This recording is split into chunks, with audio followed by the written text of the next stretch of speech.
Today on the Family Answer Man, we're answering your questions about trauma bonds from a biblical worldview on the Family Answer Man program. I'm David Orgis, and I am here with Dr. Mark Crosby, the Family Answer Man. Now, our time is designed to answer questions commonly asked in both the counseling and church settings, and our goal is to answer general questions from a biblical worldview through the lens of our collective years of experience and education to help you, our listeners, have a stronger, healthier, and a happier family. We want to thank the incredible people at Winter's Air and Days Smokehouse and Specialty Meats for underwriting today's show.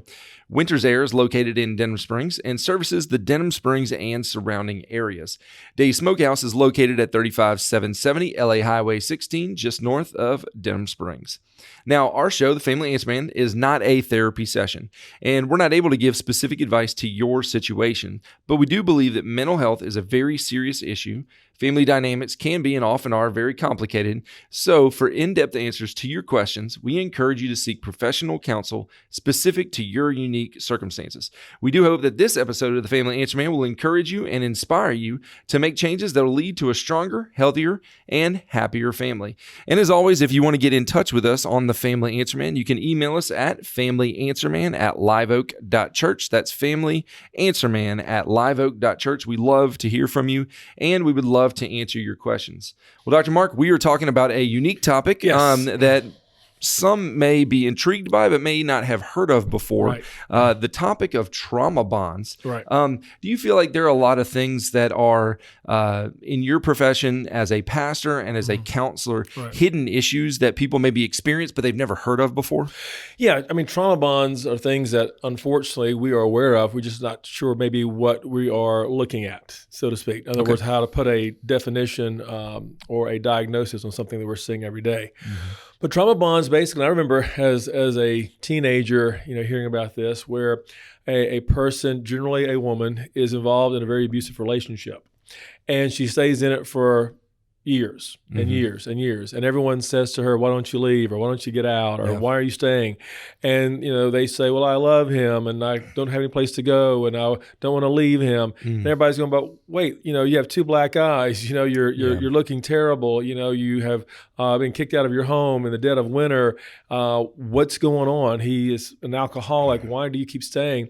And this person really cannot give a legitimate answer that would be satisfactory to anybody who is inquiring as to why she stays in this relationship. Now, I remember as a teenager, seeing this with people that I knew, maybe in our neighborhood or whatever, asking that very same question: why don't you just leave? Why, why don't you just, walk away? Why don't you get out of this very abusive relationship? And the person stays, and you discover that's called a trauma bond. Where a person, again, is in this relationship that on one hand, they are wanting to get out of, but on the other hand, it would be more, in their mind, more devastating to leave than to stay. Wow. And because they're hoping that this relationship will be one day what they thought it was going to be originally. And so this trauma bond, occurs in many cases. We'll talk about in a few moments. People from an abusive, past, maybe as a child or teenager, or more susceptible to these trauma bonds because there's something inside of them that wants that favor, that wants that blessing. And that person that's causing all the problem at one time in their life promised them some sense of blessing, some sense of protection, some sense of security, some sense of love. And they're just waiting for that next little morsel of affection or love or protection or anything that would give them some sense of satisfaction to come into their life. And so they're waiting for this to happen, and they wait and they wait and they wait. And in a very similar way, it's kind of like, if you have a pet, and this is a very cruel thing, but if you only feed that pet once every other day, they are staying around hoping that you'll drop a morsel of food. One day you'll put some food in my bowl. One day I'll have something to eat, and they kind of wait and wait. Instead of running off and finding food at the neighbor's house, they're hoping that one day they'll find food from their owner. That's a very similar parallel to what we're calling here in this trauma bonding. Wow, that is a very interesting, and I'm glad you gave that parallel. It's I think easy to look at and be able to see the example that you gave with the pet that you're only feeding once every other day intermittently, and be able to understand kind of what that concept looks like as we dive into the first question for today. The first question for today is this. It says, my 40-year-old sister is divorcing for the 4th time. Wow. Every man that she marries has been abusive. So she doesn't know why she stays and says she doesn't know why she tolerates it. What is all of this about? Right. So again, as we said before, this is trauma bonding, meaning simply this. It happens, unfortunately, in most cases to women than to men. It does happen to men as well, but it does happen, I would say, more often to women. Okay. That's the first thing. Second thing is this. It happens to those who've been abused generally as children, because as children, a very similar scenario occurred. I wanted to be loved by my parent, and maybe they loved me for a little bit, but they were caught up in drugs or alcohol, or they had some sort of psychological mental disorder. But ever so often, they would give some love, but the next moment they were in this, alcoholic rage. And so it's the hot, cold, cold, hot, the hot, cold, cold, hot. And you keep wanting and hoping for that next moment of love from that parent. The next moment is often in a very abusive, situation and scenario. So, and you mentioned abuse. Is that physical abuse only, or is that also all emotional? It's emotional, relational, verbal, physical. Abuse is abuse. Of course, there are different types of abuse. Many would argue on the spectrum, but it's that feeling of being hurt, being traumatized, being placed in severe pain, being confused. And so again, this toxic person comes in one's life and they alternate between affection and abuse. And so there's, one moment affection, the next moment abuse. Or as one would put it, they alternate between being my best friend to being the great betrayer of my life. Best friend betray, best friend betray. And so they keep hoping for that best friend to show up. But the betrayal becomes more and more evident, more and more apparent, and more consistent. So basically what it is, it's a mental hook where, again, staying in the relationship feels better than leaving the abuse. Wow. So it's a mental hook. Again, we're staying in the relationship feels better than leaving the abuse, where one feels broken by the person. It could be a parent, it could be a spouse, where one feels broken and they're saying in their mind, you are the only one that can fix me. Or maybe the abuser's telling them that. I broke you and I'm the only one who can fix you. Wow. Now, I broke you and no one else out there wants you. No one else out there will take you. No one else out there, you are damaged goods. And so what begins to happen is a person begins to believe that. And they begin to believe that this toxic person in their life, this abuser in their life, is the only one that can fix them. And so they stay with the intent and with the hope that this toxic, abusive person who is hurting them will be the one who will fix them. So the hope is that things get better. Yeah. It's not a hopelessness, but there's a hope for a future that's not likely. And every so often, this person, may hear from their abuser, oh, but I do love you, or oh, I can't live without you, or oh, you are my soulmate. Or, those little morsels you were talking about. Exactly. Oh, you complete me. Oh, you did a great job. Maybe for breakfast they'll say, oh, this is the best breakfast. You're the most loving and affectionate and talented wife, etc., the most beautiful person. But at lunch, if you give them a sandwich they don't like, they throw the plate on the floor, they go into a rage, and they say all sorts of abusive or do all sorts of abusive things. So that morning, they received that compliment. That lunchtime, noon hour, they received the criticism and the abuse. And there lies, again, you love me one moment, you hate me the next. You're good one moment, you're bad the next. And they keep wanting that morsel of love and tenderness that they're hoping is there. Now, the reality is this. For those who are listening, I hope, you're not experiencing this, but, for those of us in churches, whatever, we need to be mindful that that's how cults operate. Your Jim Jones, your David Koresh, these cults, that's how they operate. That's how they have such control over their people. Yeah. And so 1 minute, you're the best thing that happened to our group. The next minute, if you don't do what we tell you, we're going to cast you out and nobody will want you. And so the cult member stays involved. And that's why, back in the 90s, the 70s, 80s, and 90s, where we're seeing almost every month a cult emerging, making the headlines, whether it be the Jonestown cult, in the 1970s, 1978 to be exact, and then in 1993, David Koresh and other cults in between. People are asking, well, why did they stay? Why didn't they go? These are some smart people. These are some, nice people. These were some of these people that were in these cults, had privilege. They had, education. They had college degrees. Some served, as principals of schools or whatever it may be. And how is it they got caught up in this? And this would be the answer. Okay. This trauma bonding occurred. You see this in war. POWs will sometimes be treated in a way that says, if you do what we tell you, we'll give you some good food. And if you don't, we'll starve you. And so the POW now is trying to figure out what do, how do I respond? How do I react? And so again, you see this in cults, you see this in POW camps, et cetera. So it's a very real thing, but unfortunately you see it in some families and in some relationships. And in this question here, obviously this poor lady, struggled with 4 marriages where there was, again, lots of abuse, and she stayed as long as she could, it sounds like, until finally she couldn't take it anymore, only to go right back into another similar situation relationship that was very, very abusive. So the question many are asking then, and we've kind of touched on this to some degree, how does it happen? It happens because the toxic person, and again, in many cases it's men, it's also women, but in many cases it's men, the toxic person know how to do what we've talked about before, that's called love bombing.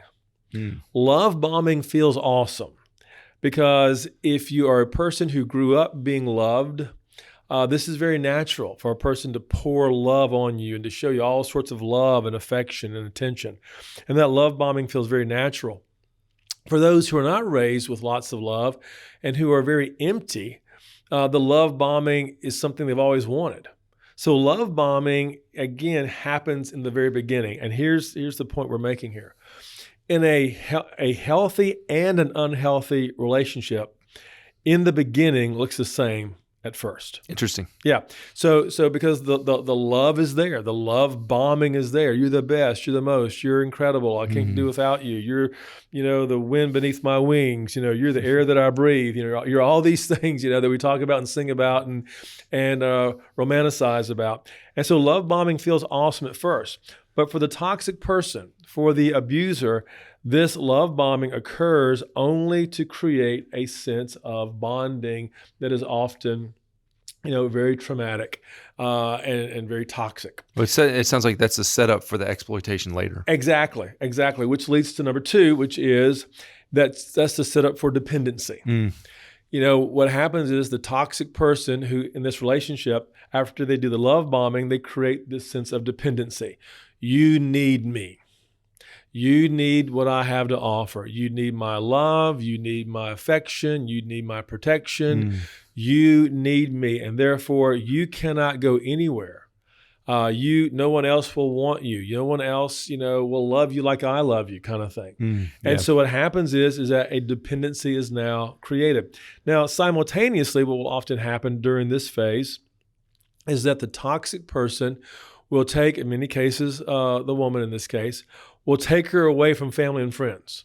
Getting her isolated. Will isolate her. You see this also in cults. Yeah. You see this in POW camps. Right.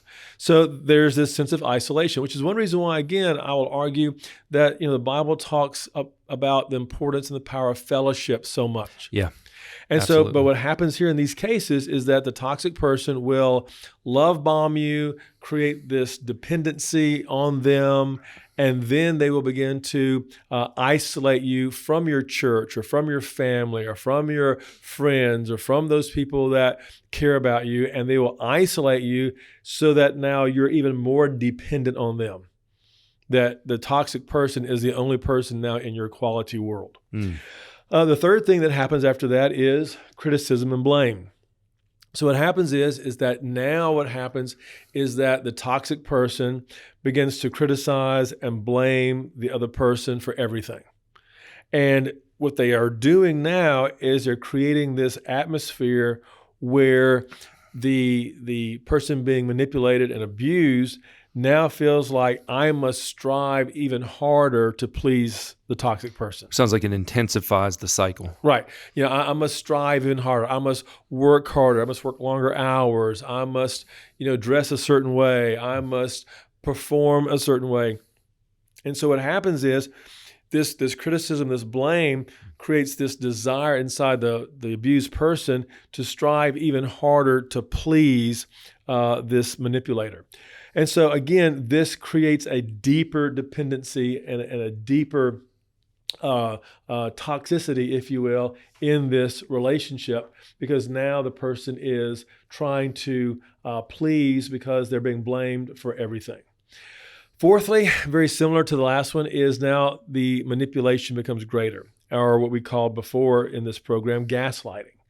And so gaslighting occurs more and more frequently, now making the abused person feel as if, well, maybe I am crazy.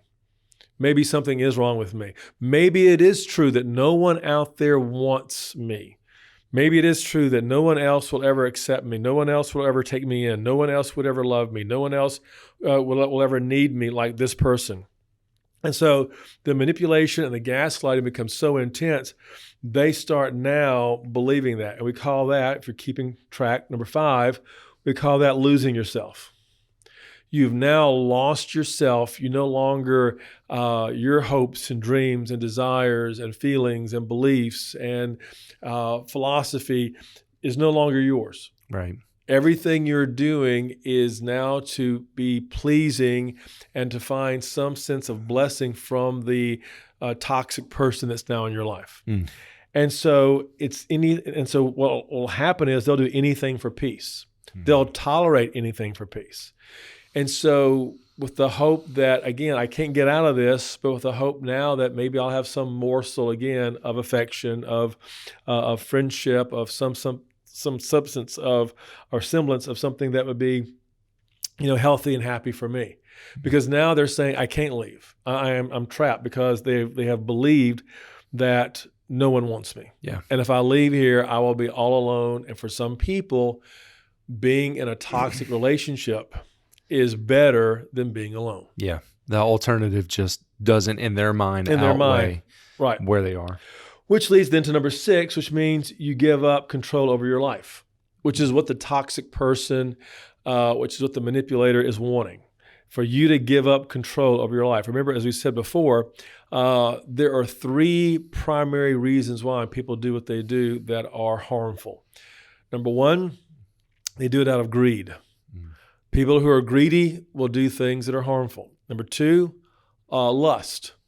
People who are lustful will do things that are harmful. And thirdly, the desire to control another person.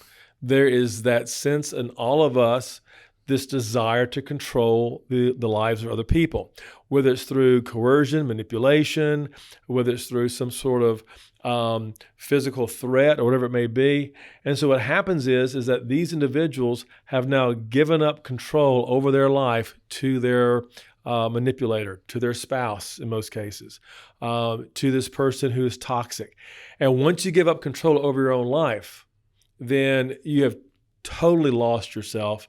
And the thought of leaving, the thought of getting away, the thought of being on your own, the thought of being independent is as foreign to you as riding a bicycle to the moon. Right. I mean, that's something that's really almost insurmountable, is basically having to recreate yourself as a new individual before you would even consider leaving, because you've lost yourself in someone else so much and under their control so much. You're so much under their control. So this is one reason why, and we're back to number 7 here in a moment, but this is one reason why, people get frustrated who are seeing this. This is why this brother, I guess it's the brother, is seeing his sister go through these 4 marriages, all of them abusive, all of them very manipulative. Yeah. And he's going, why does she do this? Right.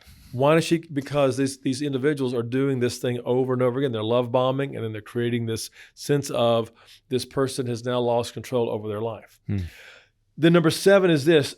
Unfortunately, some people get addicted to this cycle. And the cycle being, I got a little love today, and then I got abused, and then tomorrow. So they get addicted to the cycle. It's what they're programmed to now know and to live by. Yeah. And so they become addicted to the cycle.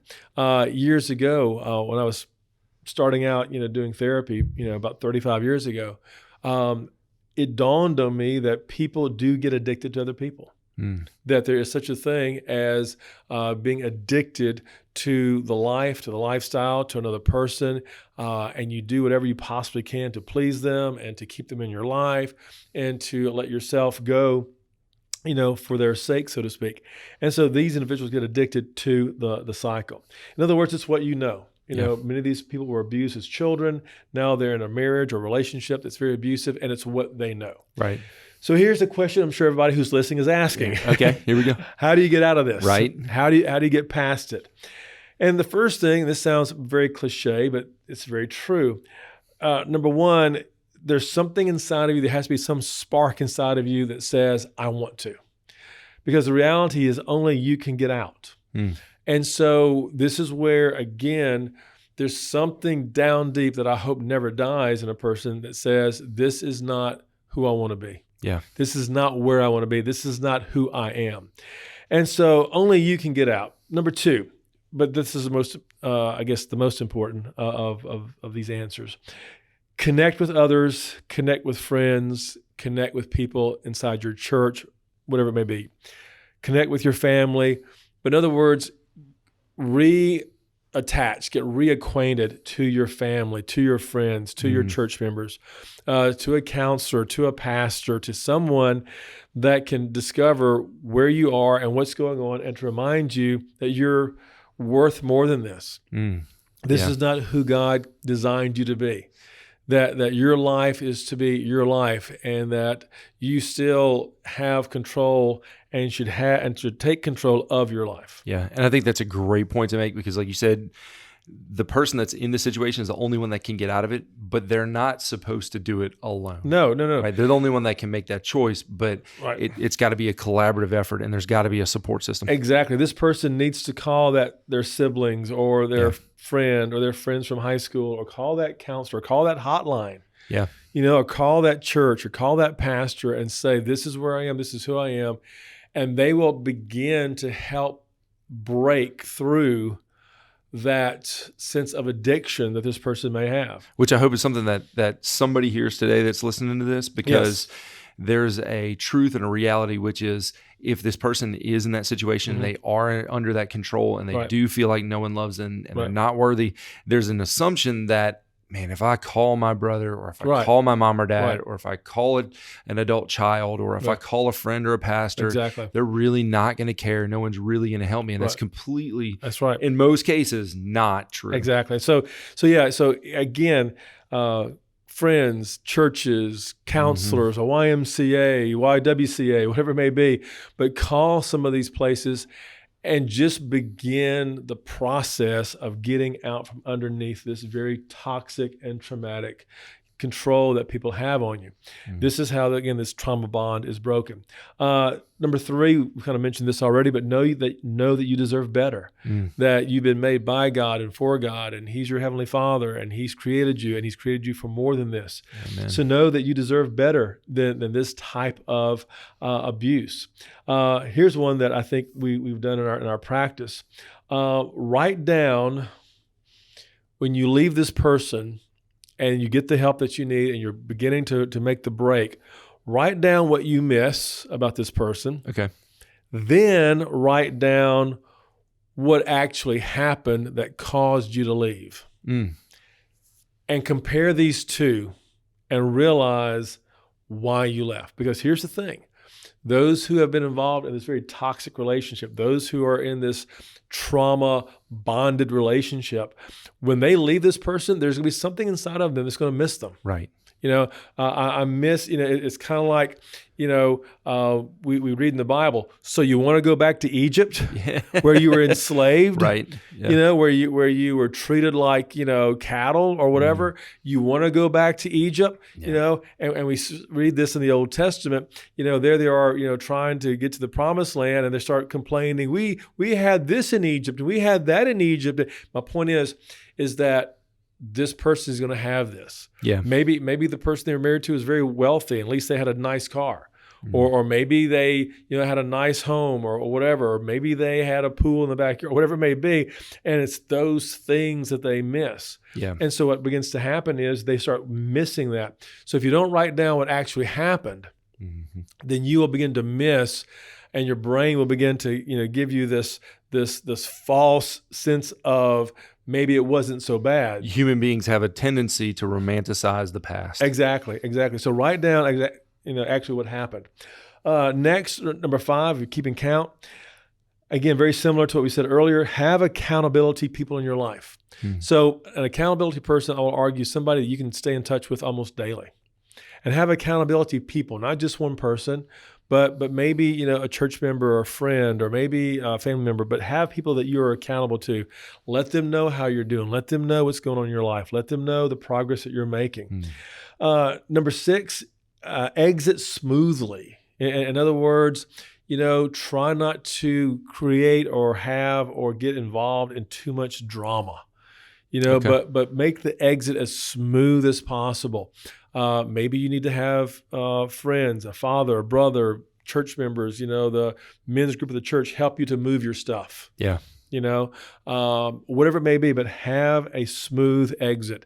When you're running for your life, with only a handful of things in a trash bag, trying to survive, that's going to be very difficult, and that's going to cause you to think maybe I should go back. Yeah.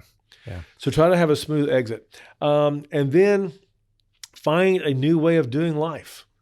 In other words, let people help you to find a new life or a new lifestyle, regain some of those things that you lost.